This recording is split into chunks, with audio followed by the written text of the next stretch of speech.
So when I was getting such awesome results so quickly, I changed your picture. I don't know if you can see it, but it's a unicorn.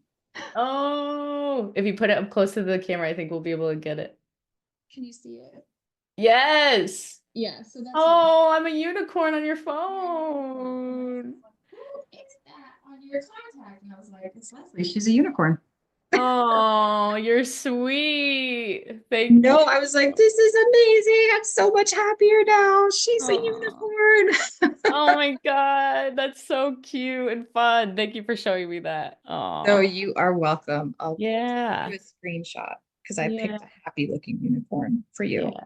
Oh, thank you so much. Thank you You're so welcome. I love it. Yes, I love getting to call, yeah, my clients on the phone like that and like have you guys get to really have that personal connection. So, yay. Good for you. All right, Mhm. my love, have a great day. I'll talk to you June 19th. Perfect. And thank you again. Let me know if you Mhm. need anything in between or if anything changes or you want to get started with the self-study because you still get some group calls, especially if there's, stress or stuff that's coming up or just whatever you Okay. need. Let me know. Okay. All right. Perfect. All Thank you. right. See All right. you. See ya. Bye. Hello, hello. Leslie M. Thornton here. Have a graduate of the Fast Track to Freedom program here at Hypnosis for Permanent Weight Loss for you today. I love interviewing my clients, and it's because all their journeys are so unique. And I just talked to actually two people yesterday who were considering the program, and they've been listening to the podcast for a while. And I know, Melissa, you listened to the podcast prior to Mhm. joining the program. Yep. And you had said to me about how you were getting some surprising reframes in your thinking just by listening to the podcast. Yep. And I know that you also said when it came to behavior change and actually implementing those changes for yourself and your life, that that was still something that you needed support with. And this is what those people yesterday that I spoke to were saying was like, the podcast is helpful, but when it comes to that individualized coaching, and all that kind of stuff, it is so individual. Yes, Mhm. there are common themes when it comes to, people like us who struggle with food, body, and weight for so long and have tried all the right things. And everybody's background is different.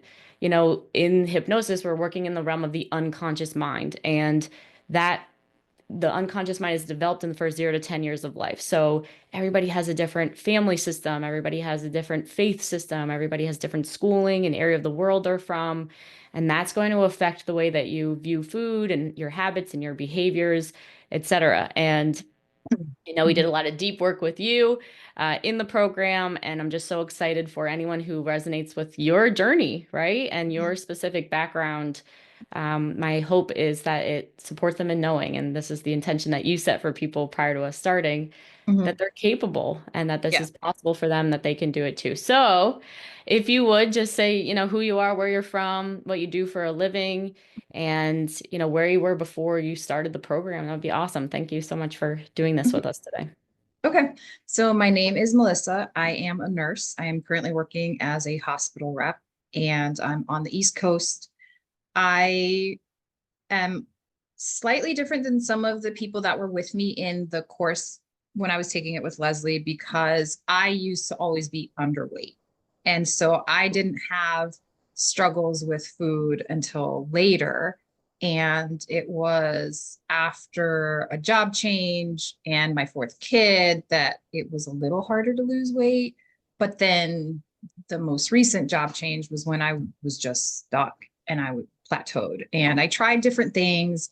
I tried exercising a little bit more, but that just did not work. I changed my diet. I went vegetarian and I try to eat vegan as much as I can. And that helped a little bit, a lot, or a little bit until it just didn't really make a difference anymore. And then I tried intermittent fasting and that helped a little bit until it didn't. And I also did a few other hypnotherapy courses that did nothing.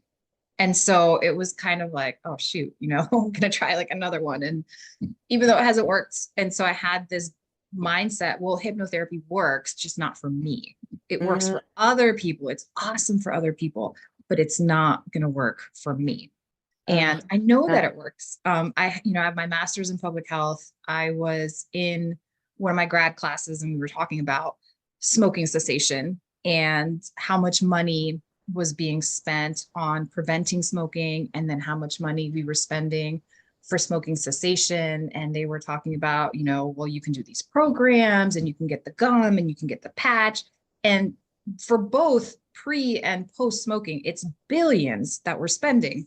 But on the chart that this professor had, the most efficient thing, which was also the cheapest thing, was hypnotherapy. Oh, that's so So awesome I that was that like, was right there. wait a minute, hold up. So the cheapest thing is the most effective thing, but we are wasting billions on these other interventions, which we know are not going to work. That's right. So I knew that hypnotherapy worked and I knew it was legit. And so Yeah. And if I could pause for a second, there's so much. I remember when I was going to school to become a nurse practitioner, when I was mhm, between practitioner and coaching, and in my textbook as a nurse practitioner, there was hypnotherapy as one of the actual modalities. And I think I hear that so much, Melissa, of when people are like, first of all, is hypnosis going to work for me? And, mhm, especially in the fact that you tried it and it even didn't work before and you came back, which I'd love to hear more about as well. mhm, But I just love for people to get, and that's why I'm so passionate about educating people about hypnosis, that it is scientific, it is mhm, in our textbooks, we do know that it works. um, but what did have you, even after failed attempts with hypnosis? So obviously there was mhm. a part, so maybe there was a part that really wanted it to work because you knew that, or what made it different that had you keep moving forward with this? Um, well, so I first came across you in a different podcast that I listened to, Thomas Miller's Mind Mastery or Subconscious Mind Subconscious mind Mastery. mastery, yeah. Yeah. And I just really liked your energy. Oh, cool. And then I started listening to your podcast. I attended, I think, one or two the hypnosis happy hours that you have. And I like fell asleep. And so I was like, oh shoot. I woke up Mm-hmm. and no one else was in the meeting. It was like an hour later. And I was like, oh, okay. Well, don't think hypnosis is supposed to be quite like this. Um, and then I was just listening to your podcast and I don't know, like your stuff just kept on popping up. And so I was like, maybe this is a sign. And I did your workshop and then I did what was the other one? I had like a week of Leslie and it was I think 5 hours total. And between that Tuesday when I started and that next Sunday, I lost 3 pounds. So I was like, okay. Yes, and you had said Like that you hadn't been able to get the scale to budge, 3 pounds. months, Mm, 4 months. And then that particular weight I was at had been that way for, I think, almost 3 years. wow. And so I was like, okay, Yes. I right. invited Melissa to be on the podcast like her second week of the program because she was already like, I already just from coming to the master class before I even joined the program, this is Mhm. 3 pounds that I know wasn't a coincidence and all the rest. So Yeah. yeah. Yeah, and that's awesome. There was obviously a part of you that just really, was committed and wanted to find the things and, coming to all of that. And I'm glad that that resonated with you. Mhm. Okay, good. And then, so yes, there was the hypnosis. And prior to that, you were like, okay, maybe it's not working or whatever. I also wanted to circle back because I know you did Loom. Oh, I did. Oh, Yeah, sorry, the new. Loom. Noom, pardon Yeah. me. Mhm. Which also that works on, looking at the mental and the behavioral, right? Or, mhm. Yeah. And it was interesting. There were some good articles, and it was great for understanding broad subjects like, oh, when you start losing weight, your body will increase ghrelin. And so you're going to feel like you're hungrier. But the solution was just to ride out those feelings. And then eventually you're going to lose weight because you're just not going to eat. And so it was really good at giving me knowledge for, oh, well, this might be why this is happening now. But it was broad and it was not specific to me. It didn't address why I was eating the way I was eating. And And how were you eating prior to? so my schedule's crazy, and I am not a breakfast person, which is why intermittent fasting is helpful. And intermittent fasting, it also helps me sleep well. It's like a natural way to help you fall asleep. And because I was a nurse and I did night shift and swing shift for so many years, I have insomnia, and it really helped with that. And that's actually why I got into it. And then I happened to lose like a few pounds, and I was like, oh, okay. And then that's when I learned, oh, people do this for weight reasons. But when I was, doing like for Noom, for example, I was very, very careful about what I ate and how much, and if it was, a red, a red, a green, or a yellow. And it was easier because I had a different job. In my current job, I don't eat breakfast. I rarely get to eat lunch because I'm usually talking to customers. And then I come home and I'll have, like a snack, and then make dinner, or my husband makes dinner. And I need to be hungry enough to eat that. But then what was happening was, after everyone would go to bed, it'd be 10:45 at night. And I'd be like, I want some cookies, and maybe I'll have some chips. And it's like, oh, well, I just had something salty. So now I need, something sweet. So I'm going to have, M&Ms, and it was just, I turned into a vacuum and I just ate everything. And it wasn't even fun eating. It was just almost like a compulsion. And before I knew it, it's like, oh, I just ate so much that I feel gross. And now I have to try to go to sleep. And What was it like for you when you became the vacuum, like internally? You're okay. This has got some nice dogs in the back, but we could barely hear it, just so you know. So, but whatever you need to do, take your time. So internally, I was just numb. And I started, looking into, well, why am I eating like this? Like, what is there a biological reason for this? And I do have ADD. I got diagnosed late in life, and I had a conversation with you, and like you very gently called me out, and I was like, oh, well, I do this because I have ADD, and kind of like, well, that's how it is. That's the rule. I'm a vacuum at night. Grass is green and the sky is blue. That's just how the universe is made. And then you said something like, well, I have ADD too, and I don't need to do that anymore. And I was like, oh shit. Oh, like, okay. Yes, because when you do have ADD, your dopamine drops. And one of the fastest way to increase your dopamine is food.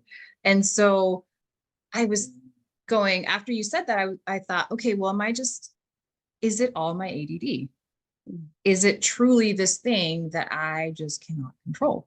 And I can control.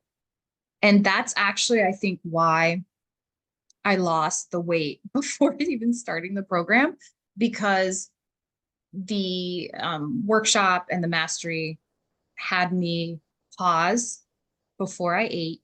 And it sounds so simple, like saying it out loud now. It had me think about, okay, am I truly hungry? And is that why I want this? And so, yeah, from that Tuesday to that Sunday, I didn't overeat. And after doing your program, I had one day where it would, I guess, be considered a binge, but not really. I just ate a little bit more than I wanted to. And so, not overeating and not snacking at night, just game changer for sure. Not overeating and not snacking at night. Yeah, for sure. Yeah, well, I think you're pointing to so many different pieces. So it's like, for anyone who's listening, the belief systems that we have. So I had someone in a master class recently that they had cancer a few years ago, and the doctor said, well, with this medication, you're going to gain weight. There's not a chance. And so those belief systems that we get in, or, you get any diagnosis, oh, with ADHD, you have impulse, issues. But when you lock in, that's the double-edged sword of diagnoses, to that belief system, then it takes all of your power away, and it has us just go into that. So and that's where the unconscious mind holds our belief system. So just by working with a coach who has actually overcome those things and seen all those things, to be able to just give you like, hey, maybe not. So mine was, I believed I was a food addict. and I knew the science, right? Same as you. We both have the nursing background and we highly value science. And so if it says it in the science, right, then it has to be so. And so, I studied all about that and I saw myself act wild around sugar. Like I said, once I pop, I just can't stop. And so I was like, see, I was gaining evidence for that new belief that I had of being a food addict. So it's like, see, let me Mhm. just keep showing you. But then when I was trying to get out of my issue like you were, I asked someone of being like, well, what do you think about the food addiction? Because how could you prove this wrong? And what they said was, we really believe that it really starts in the mind. So, and that's kind of what they mirrored to me of like, if you believe you're a food addict, then that's, what it is. That's how you're going to see it. And I was like, and that's when it clicked because I already had training in hypnotherapy. And I was like, duh, it's my belief. Like if I change my belief, everything changes. So what I heard you saying was first the belief shifted, and Mhm. then it became more easy for you to do the quote unquote easy stuff of, oh, am I actually hungry? You got your power back, Yeah. took back Yeah. control over like, Mhm. I actually am capable and able of doing this, which then allowed you to create a new, yeah, habit and pattern. So Mhm. love that for you. And that's something that always stood out to me about you, Melissa, was how smart you are. Like yeah, like just like the way that you study and like you make sense of things and Mhm. um and a lot of I remember the master class you came to was the first time that I had done it specifically for business owners, professionals, right? As a hospital rep being in sales and those high stress, right? High performing Mhm. type of positions. And while it's so great, I would identify myself in that same type of brain processing like you have of that smart. It can also, same thing, double-edged sword, be like the smartness is preventing us from actually accessing the transformation. So while you Mhm. were in the journey, because I know you already knew a lot about the subconscious, listening to the subconscious mind mastery, like you knew about hypnosis, you had studied this stuff in Noom, obviously getting your master's degree in this. And you were still so open to the coaching, which I loved, and that's how you got the results. I Mhm. remember doing some of the deep unconscious work and you Yeah. thinking you already knew the reason, but then when we actually guided you to go deep, you had some surprising things come up. So do you mind sharing around that? Yeah. So, like I said earlier, I didn't have weight issues until recently, and I always liked to exercise. And going back, I think it's because I did have ADD. And so doing cardio just helped me function better. And I was a super active kid. I always did sports, I was always outside. And so I like to exercise. I If you put me on an exercise bike for an hour, I'm happy. If you put me on a treadmill for an hour, I'm happy. And so I had this like almost aversion to exercise. And that definitely contributed to my weight gain because I was exercising, at least an hour a day. And then all of a sudden I went to zero. And then I was still eating and overeating. And so, yes, you are definitely going to bulk up if you do that. And so I couldn't figure out why I was doing that. And then I was doing one of your modules, and I honestly don't even remember which module it was, but it was one of the early ones. And there was a question that you asked, and it was like, well, when was the last time? And then I started thinking, well, when was the last time that I was happy when I exercised? And I totally get like the endorphin. I love running because once you get past the pain and you get the runner's high, it's awesome. And so I was like, I used to love this stuff. So when was the last time that I exercised? And I was truly happy exercising. And it was almost 3 years ago. And I had a very dear friend who was just recently diagnosed with diabetes, and another coworker. And we would wake up early in the morning, and I would bounce on my trampoline because I'm all about work smarter, not harder. And 10 minutes on the trampoline equals 20 minutes of jogging. So I could do that while my kids were sleeping. And I had, these mornings where we would wake up, and it wasn't every morning, but we'd wake up really early and exercise together. And this friend did have diabetes, but what was the real cause is she had pancreatic cancer. And almost 3 years ago, she passed away from it. And so even though I loved to bounce on my trampoline, and that was how I burned a ton of calories, in my head, the pain of losing her got knotted up with exercising.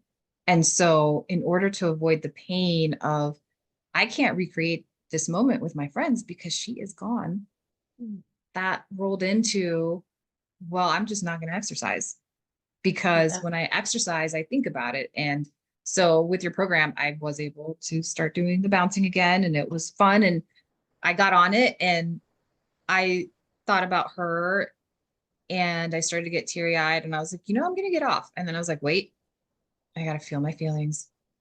And then I was able to exercise. And, each time after, it was easier to do it, because I'm, even though it's still sad when I think about it, because I do associate that time and that exercise with her, I know that the pain is from the loss of my friend, not from the exercise. And what the program helped me realize is that there are things that my body likes and needs. And when I don't have my emotions in control, I'm pretty much just holding my body hostage to these uncontrolled emotions, or you know, not even uncontrolled, but unaddressed emotions. So, Yeah. yeah. I appreciate you sharing that. Yes. It's amazing how much we'll link. Like, it's so unconscious. We don't even know it. Hmm. And grief is one that comes up a lot with people. When we really, and anyone listening, you can look back to like, when did, the way that Melissa did, when did things start to shift? And you very much find, different things like this that have you realize. But one of the jobs of the unconscious mind is to keep us safe and to protect us from pain. And it doesn't know the difference between emotional pain and physical pain.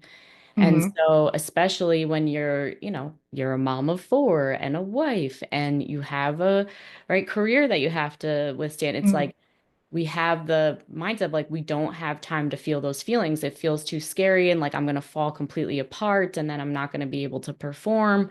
Hmm. And so the unconscious mind will just block us, and then it will just, right? So there, that link in your mind of exercise equals pain Yep. emotionally Hmm. associated with your friend has you step away, and then we don't even, yeah, we can't even see it until we see it. So Hmm. really appreciate you sharing that. And I love that you caught yourself and you were like, wait, I'm supposed to feel the feelings. And that's what I really loved working about with you for, was just like you continue to stay so open, you caught your patterns, and you did the work and you went past resistance. You had different things come up. And I know one of the other things that came up was around like you were like, I still want to count, calories and macros, Yeah. whatever it was. So yeah, how did Control. you get out of that control piece? Yeah. It was really hard because the calorie counting was like a safety blanket, and I was doing well at the other aspects of finding freedom around food. And, I thought, oh, well, I'm a chocoholic. I've referred to myself as a chocoholic for decades now. And one of the belief turnaround exercises that we did, that was what I worked on. And then I was like, wait, am I really a chocoholic though? And so I was making progress and everything, but the calorie counting just, it helped.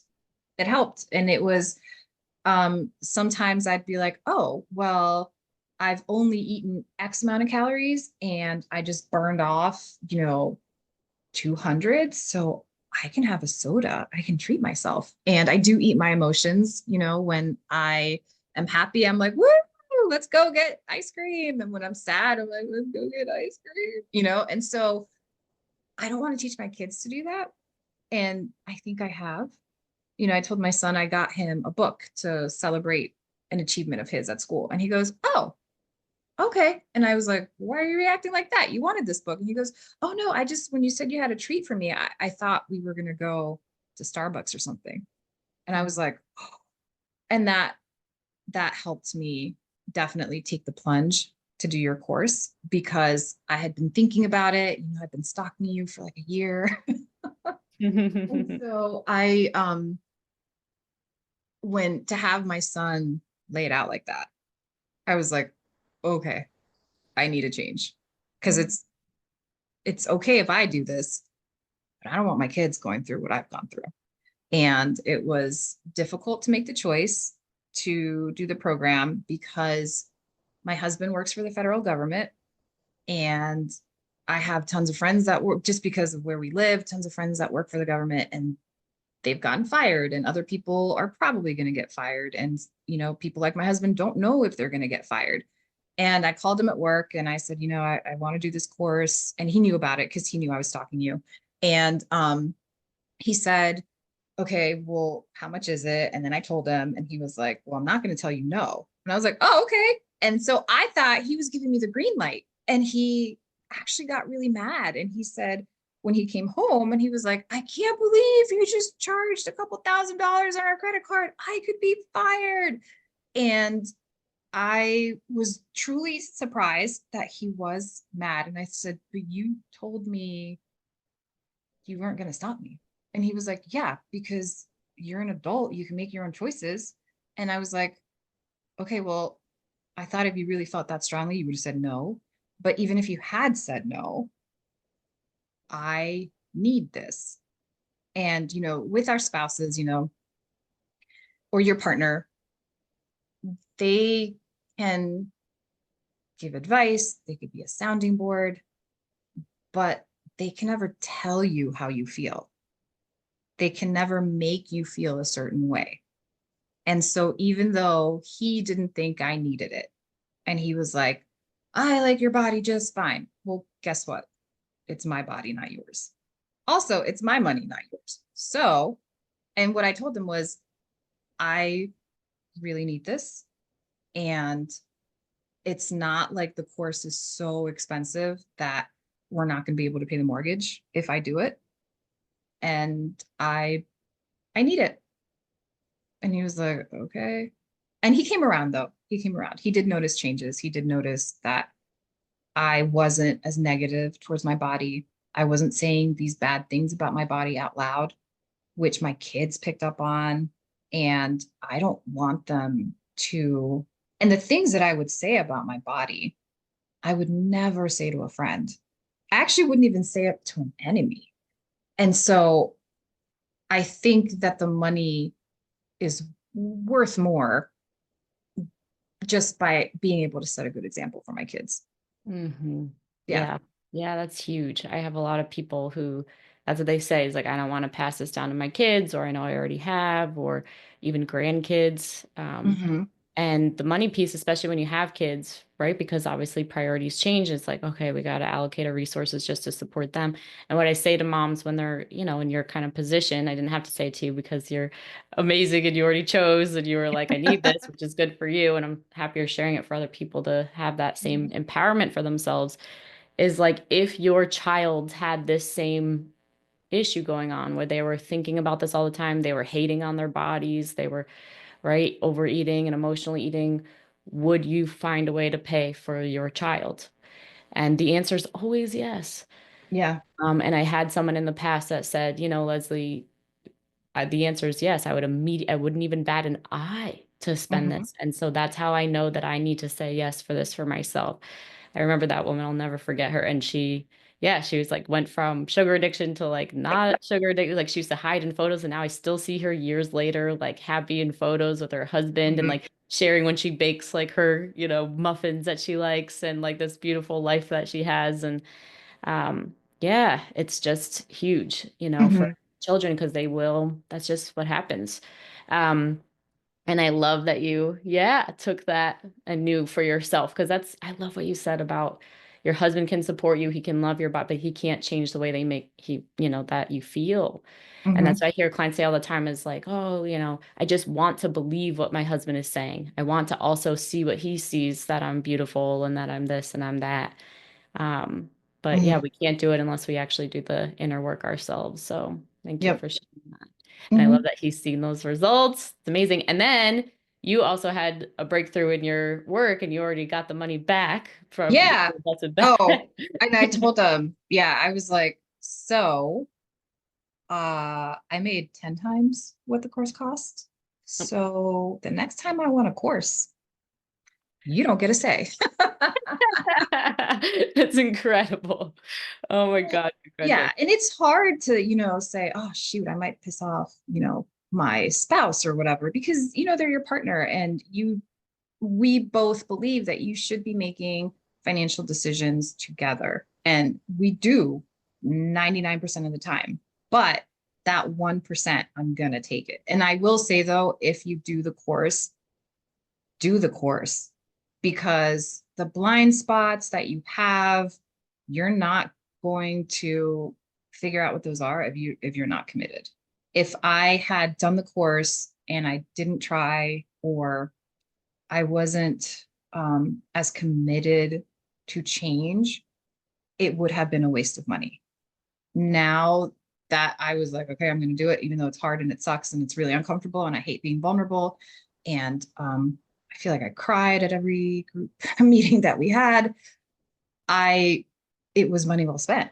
And so anyone that wants to do it, just make sure once you commit, just commit, because what you get back is so much more, and it'll help you in other areas that you weren't even thinking of. Because food is a tip of the iceberg. When I had that call with you, you said, well, what makes you think that you need a class? And I said, because I know that food is not the problem. Food is just the symptom of what's going on, but I don't know what's going on. Mhm. So I yeah. remember also in the masterclass, you mentioned like that shame, you knew there was shame Oh underneath. my gosh. I was so ashamed because I'm like, I know people that have lost 50 pounds, people that have lost 90 pounds. I have a friend that recently lost 40 pounds. And I'm like, and I'm still stuck trying to lose like 10 or 15. And so I felt shame. And then what I didn't realize is that, I felt a little bit of shame, and then it snowballed. And over 3 years, I was just in that rut of shame. And, when you asked us, like, what was our self-worth? And I was like, maybe a 3 or a 4. And then after doing the course, like after the first week, I was like, no, I'm at a 6. And that was just in a week. And so, like, can you really put a price tag on that? Mm-mm. No, you can't. And I know that I wouldn't have had that happen so quickly if it hadn't been for the class. And I think that the reason that, this hypnotherapy worked for me was because of the way you phrase things. The other courses that I had done, they were okay, but they didn't speak to me, Mhm. and it just didn't mesh well. But with your modules, I was able to integrate them. And it was like, oh, and it made it easy, to be like, oh, okay, well, all right, well, I used to think this, but I don't need to do that anymore. And so I think that that's why it worked. And another thing I want to say about shame, and I actually had this thought last week after I finished the class, was that, I am faithful. I'm a Latter-day Saint. I'm not always a good Latter-day Saint because I cuss too much, but I'm a Latter-day Saint. And, one of the things that we're taught with our faithful or religious practice is that, the adversary will try to use shame to keep you away from God. And there's no better way to make you feel small than if you're in a constant rut of shame. And so I know that there were a few points where I was like, I just feel less supported by God. And I don't know why. And I'm not sure. And I was like turning my wheels. And then I know that I was like, oh, because I was turning away from, because I felt shame about my weight, and I felt shame about not being able to lose it. And I felt shame that, oh my gosh, I had no self-control. Oh my gosh, I'm a chocoholic. Oh my gosh, just shame, shame, shame. And so, yeah, if you have those negative feelings, it's going to be really hard to, connect to source, connect to the Holy Spirit, whatever your flavor of beliefs are. Even if you're atheist, you cannot exist and be happy if you are constantly feeling shame. Shame leads to doubt, and it leads to fear. And then it's just a slippery slope for the brain. And then your brain gets used to these patterns. And just like your eating patterns, well, you have these mental patterns too. So I'm just so glad I did that because it's like, okay, I know that I still have the Lord and I still have the Holy Ghost and I'm good. Yes, yes. The opposite of addiction is connection. So, just in general, the connection to source, the connection to yourself, the connection to, and Mhm. and it comes by removing those really painful emotions. Like we disconnect. Shame literally is just, it feels so terrible. And people all the time is like yesterday, the two calls I had comparison, and both calls they were both on Mounjaro and their dosages were high and they still weren't losing weight, but other people that they saw on Mounjaro were losing weight and what's wrong with me? And Mhm. right, it just snowballs and it's so heavy and Yeah. it really, yep, exactly what you're The saying. ball and Like, chain. yes, it is. Affects your energy, your motivation, your consistency. Like at the end of the day, I had a coach that said the biggest killer on our planet is shame. And I can't, help but to agree because I feel like it's such a low energy that like everything stops moving. Like you just, including our physical bodies, which obviously is going to Mhm. lead to weight gain. But everything slows down and you just feel like you can't get out from underneath it. So, um, Mhm. yeah, thank you for sharing that. And I know also with your heritage and the unconscious mind, we did the timeline therapy and you like went all the way back to past life stuff with family, Yeah. genealogy. Do you remember? Could you share a little bit about that experience? Yeah, that was crazy. Cause I was just like, what? Mm-hmm. So I'm Latin American. I was born in Latin America, and my ancestors came from southern Spain. They were Sephardic Jews, and they basically went to the New World to avoid persecution. And the for the most part, like they were established and they did a good job, and they married into a family that had also come from Spain, but from a different part, and they were like old money. And they just kind of were, I call them undercover Jews, and they were, they integrated, they married into the society, all this stuff. And my particular branch, my great grandma married this like, very, very well to do, well connected, old money guy, and then they lost everything and they went their separate ways, and she was a woman, and this is like barely 1900s. So she had no recourse, she had nothing, and she had like 12 of his kids, and they went from living in the biggest house in their entire state to like a 3 bedroom, almost like not a hut but one step above a hut, and they lost everything, and my grandmother had told me that, going from rags to riches is easy, but going from riches to rags is one of the hardest things she's ever had to do. And I didn't realize how bad it was. But, it was always used as a cautionary tale of, you have to work hard and yes, spend your money, but make sure that you always save and make sure that you're careful and make sure that, you're not doing super risky things. And um, my great grandfather had actually, he was one of the first people that imported American medications. He worked with pharmaceutical companies in Boston to bring in meds over to Honduras. And he got ticked off at his business partners and he left that. And that was very lucrative. And so, they're always like, make sure that you're not a hothead. But I thought that that was something that happened to them. It's a very sad story, it's a poignant story, but it happened to other people. My grandma was born in 1918. I was not around till 1980, and so I didn't realize that I had this thing on me with a fear of scarcity, because my family, they clawed their way out of that. They were very financially stable when we left Latin America. um, I, knock on wood, like I've never had to experience poverty. And even when we were in Honduras, we were not poor. And my parents were college professors. And so I thought I was so removed from that.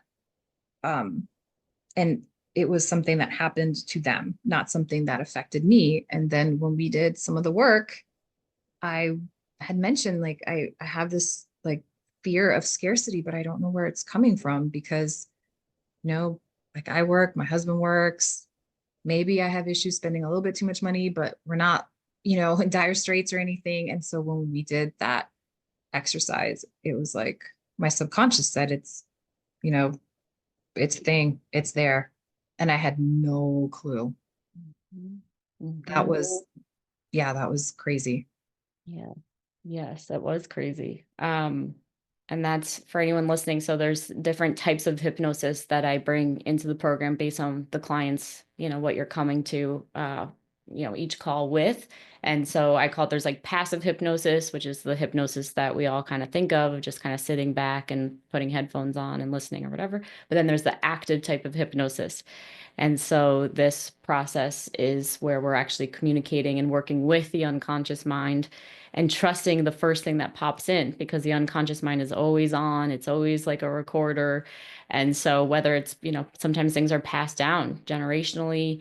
I had a client who did a personal breakthrough session and she had no idea, but like she was hanging on to her great grandmother's heartbreak. And same thing, she was told a story about how, there was this devastating death in the family, and she didn't think that it affected her, but like all of a sudden it was just like all this, right, emotion came out. And then on the other side, and then it's just like, oh my gosh. So we're breaking generational patterns Mhm. that really have been handed down. I've worked with other people, African Americans, who, go back and like back to the slave days, and, had all this negativity and all Mhm. this, had to work hard and had to do all this. And, like having the opportunity to rewrite the script for your entire, family and generations is just huge. So, um, yeah.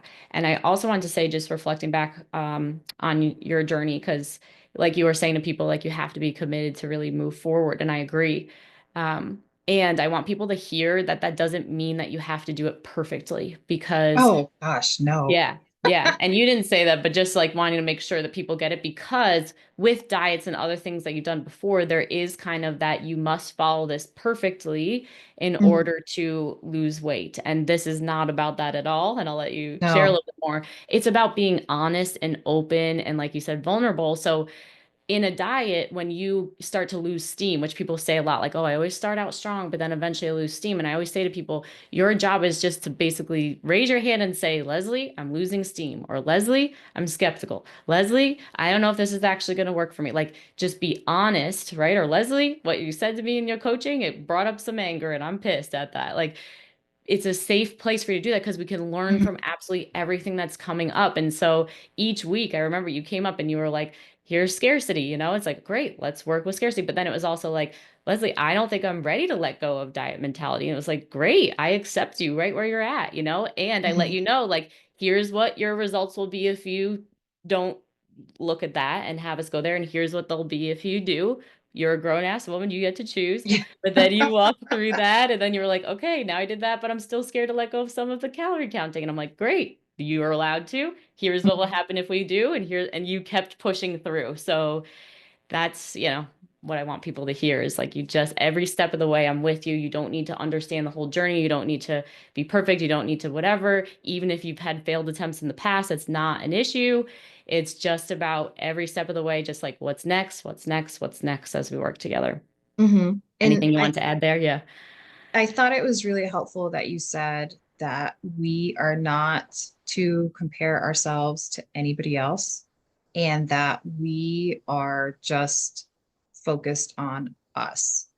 And it wasn't from a shameful place, because some of these apps that you do, it's like you did not achieve your caloric goal or you did not achieve your exercise and you feel bad. And that's not how it was at all. And I really liked how you framed integrity around food because when I think of integrity, I think like, oh, you do what's right when no one's watching. That's kind of like the standard thing of integrity. But when you related it to food and how when we say, oh, I don't want to eat this because it's bad, but you actually do want to eat it, that friction comes because you're not in alignment. You're not in your integrity. And I never thought of food about that way. And just getting rid of, well, this food is bad and this food is good just was so liberating. Yes. And I think we could connect that back to shame too, of just like the conditional love that we give ourselves. Like, Yep. this food is good, this food is bad, the morality piece. And then it's like, and then if I eat the bad food, I'm bad and I should feel guilty and ashamed. And it's like, no, Yeah. but that's what we do. And Hmm. so by us actually reframing it, be like, no food is bad, no food is wrong. You're not actually going to die if you have that cookie, to be honest. Yeah. So, you're allowed to have it. And then from that place, you get to choose. So, Hmm.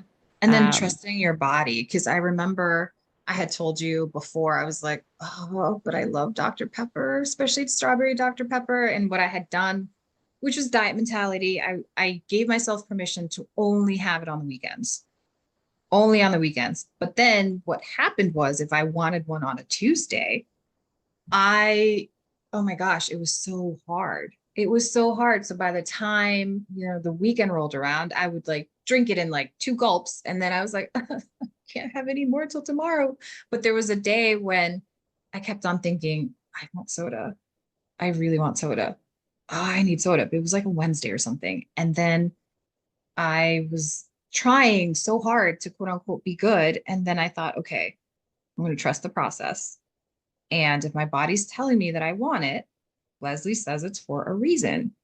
So when I started drinking the soda, I like put my hand on my head and I was just like, I can't believe I gave in. And then I felt it. So I get migraines sometimes. And one of the telltale signs that I'm going to get migraines is that the side of my head, my scalp will be extra sensitive. mm, But if I catch it in time and I have a little bit of caffeine, I can avoid the migraine. But my dumb butt was like, but it's a Wednesday. So I can't have it because it's not good.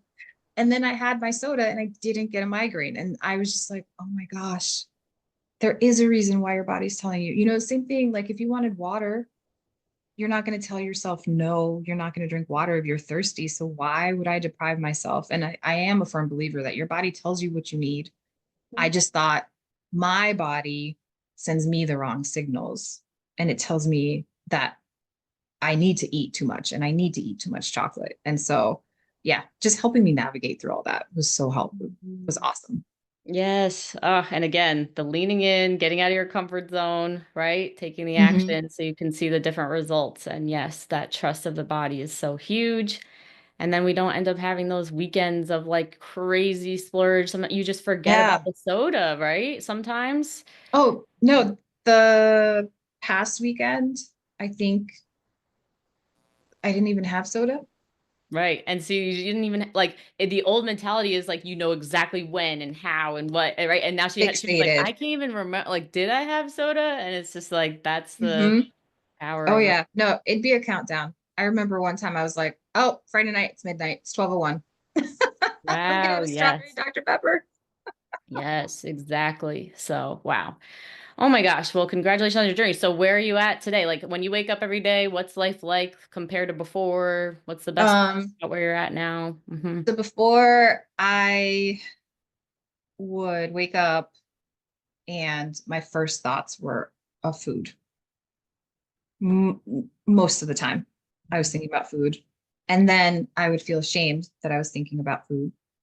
And then, my kids wake up. And so I take care of them. And then it would be a struggle to decide what I was going to eat when. And now it's more like, what do I feel like eating? Not when do I feel like eating? Oh my gosh, I didn't do intermittent fasting perfectly and I went over by 5 minutes. And I used to beat myself up over stupid stuff like that. And now it's not an issue. And I just, um, when we spoke, you said, well, what do you think life would be like if you didn't have all this shame? And I was just like, I don't even know because I can't imagine. Shame's been my friend for like 3 years now. And it's just, oh, it's so freeing. It feels so nice. I can think about random stuff and not about, and I might wake up hungry and be like, "Ooh, I want to eat," but it's not this, oh no, gosh, here I am again. I haven't been awake 30 minutes. Am I already thinking about food? None of that. It's just like food is great, but food is a tool. And my concept of healthy is different. You know, when we were doing the call, I had a specific weight in mind and I went through my notes and I wrote it. And I was like, what happens if I don't lose and I don't get to this weight? And you're like, you'll get there eventually. And I was like, but I want to get to this weight. And now it's not, and I was weighing myself like 3 times a day, in the morning, in the afternoon, and at night. And I always am the heaviest at night. And if I was, a particular number, I would just be dejected and I would just fixate on that before going to sleep. And again, more shame. And so I don't have any of that. I weigh myself still, but it's not a compulsion. I weigh myself if I feel like it. Nice. But it's not that I have to. And if I don't, and actually, I feel neutral towards whatever the number is. And that has not been the case in years. Mm-hmm. And this is after 8 weeks. I know. Get this, like 3 years and 8 weeks. So like, because there's nothing more powerful than the mind. That's right. And whatever juju you put into your hypnotherapy, it totally works. And again, I've done other courses and they did nothing for me and they were just a waste of money. But the way you structured it was exactly what I needed. It's amazing. I'm so happy for you. Congratulations. No, I'm happy you put the course together the way that you did. Oh, thank you. Yeah. Oh, it's amazing. Oh, that's why I do what I do. Thank you. Thank you. Thank you. Good. Yeah. And I know that you've put it out in the universe that you're going to get certified in NLP and hypnosis yourself because you want to help your kids with, the anxiety and family, and we'll see how far you take it. But enjoy your freedom. That's amazing. Good for you for just, staying with it every step in the way. And thanks for being willing to share your story. So anyone's listening, if Melissa's story is resonating with you, the first step, it's literally, you can't fail at the first step. It's literally just booking a call. That's where it started with Melissa.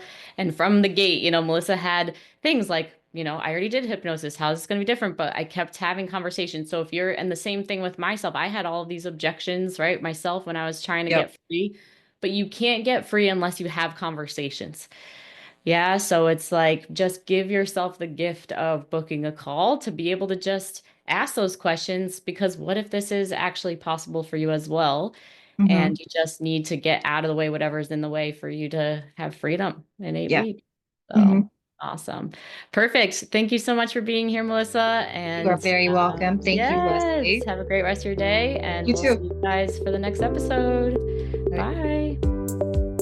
If you are serious about taking action on your struggle with food, body, and weight, then this is for you. Go ahead and text the word hypnosis to 855-BE-ALIVE. That's 855-232-5483. Immediately after texting that number, you will get access to our free training that will tell you why you can't figure the food, body, and weight thing out, why you can't keep weight off even after you've been successful in the past, and how to actually overcome it, including a mini hypnosis session at the end. Don't miss out. Text the word hypnosis to 855-BE-ALIVE. That's 855-232-5483.